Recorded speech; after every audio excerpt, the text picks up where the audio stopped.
On dit que certaines femmes sont prêtes à tout pour sortir leur famille de la pauvreté. Mais celle-ci a signé un pacte qu'elle n'aurait pas dû accepter. Un pacte où sa richesse dépendait d'un placenta enterré. Pour les personnes qui ne savent pas ce que c'est qu'un placenta, vous pouvez aller voir sur Google, vous tapez placenta image, histoire de voir de quoi est-ce qu'il s'agit. Je vous raconte l'histoire. C'est l'histoire d'une jeune dame qui était l'aînée d'une fratrie de 4 enfants. Donc très tôt, elle perd son père. Elle se retrouve à faire des boulots ça et là pour pouvoir s'occuper de ses frères et sœurs et de sa mère. Mais sa mère n'était pas satisfaite.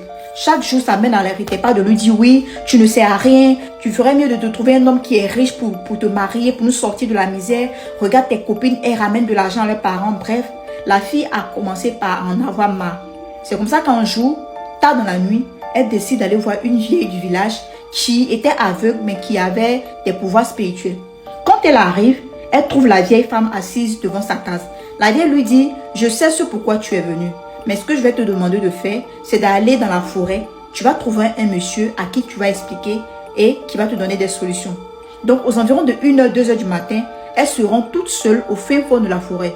Elle trouve une petite case et elle trouve un monsieur qui était assis. Quand elle arrive, elle salue. Le monsieur lui dit, je t'attendais parce que les esprits m'ont dit que tu venais. Et donc, elle rentre, elle s'assoit. Elle lui explique ce qu'elle veut et le monsieur va lui dire comme ça que si tu veux devenir riche et sortir ta famille de la pauvreté, tu vas devoir épouser un homme, mais pas n'importe quel homme. Tu vas devoir épouser un vieil homme, un vieillard qui est beaucoup plus âgé que toi. Et à chaque fois que tu mettras un enfant au monde, tu vas enterrer le placenta avec des graines. Peu importe la graine que tu trouveras, mais tu enterreras le placenta avec la graine. Et à chaque fois que la plante va pousser, ce sera ton argent qui va augmenter. Mais il faut savoir aussi que les enfants que tu vas mettre au monde là ne dépasseront pas 8 ans. Donc autour de 7 ans, 8 ans, ces enfants-là vont devoir mourir. Et à chaque fois qu'un enfant décédera, tu ne devras verser aucune larme.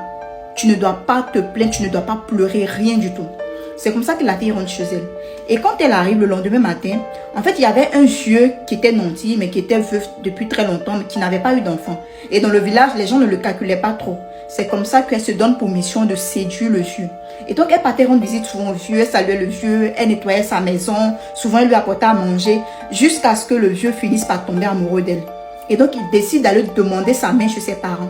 Donc, les parents acceptent, on fait le mariage et tout, elle regagne son foyer.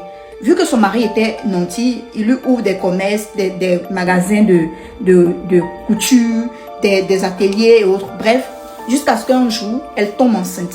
Quand elle tombe enceinte, elle accouche et elle fait ce que le monsieur lui avait demandé. Elle prend le placenta, elle va derrière la cour où elle avait fait un petit champ et elle enterre le placenta avec des graines de tomates. Quelques jours après, la tomate pousse. C'est comme ça que sa situation a commencé à s'améliorer. Elle a commencé à être très riche. Ses activités marchaient super bien. Et c'est comme ça qu'elle a acheté une maison, construit une maison et elle a logé ses parents.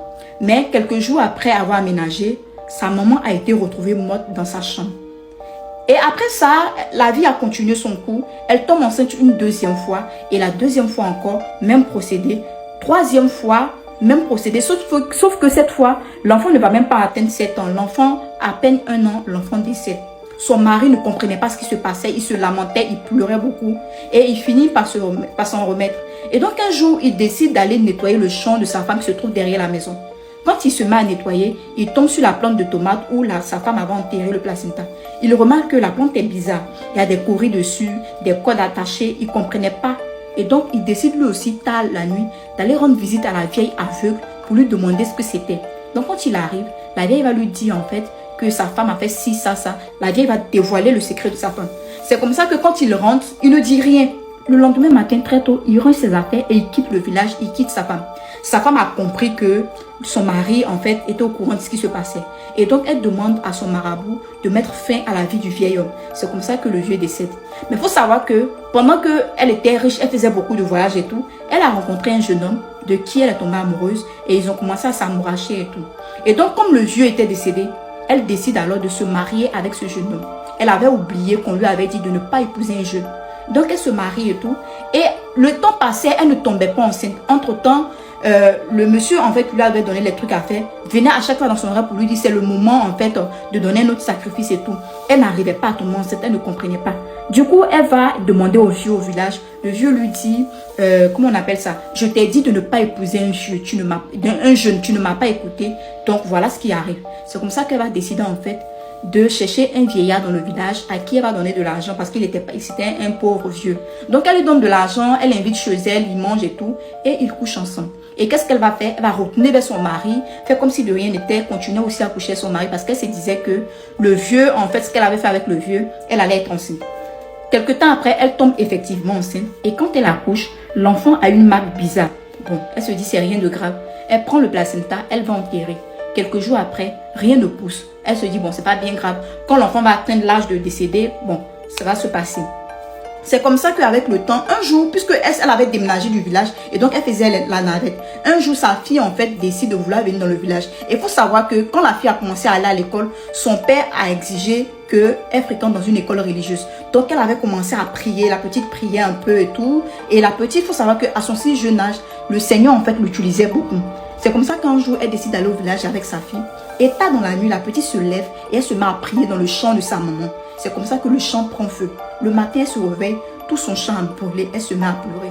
Quelques jours après, elle se réveille encore, son ventre est enflé, comme si elle était enceinte. Et à chaque fois qu'elle réveille, elle voyait les enfants qu'elle avait tués, qui venaient lui réclamer la vie. Oui, rends-nous la vie que tu as pris et tout ça. Elle ne comprenait rien et elle décide d'aller voir le monsieur qui lui disait de faire tout ça. Quand elle arrive, le monsieur lui dit, tu n'as pas respecté tout ce que je t'ai dit. Je t'ai dit que tu devrais seulement être tombée enceinte d'un vieillard, pas d'un jeune homme. Que l'enfant que tu as mis au monde, tu n'as pas remarqué que quand tu as enterré le placenta, rien n'a poussé. Elle dit oui, mais elle s'est dit que c'était rien de grave. Le monsieur va lui dire qu'en fait, l'enfant n'est pas du vieux. L'enfant est l'enfant de ton mari, ton jeune mari. La suite de cette histoire, je vous la raconte dans la partie 2.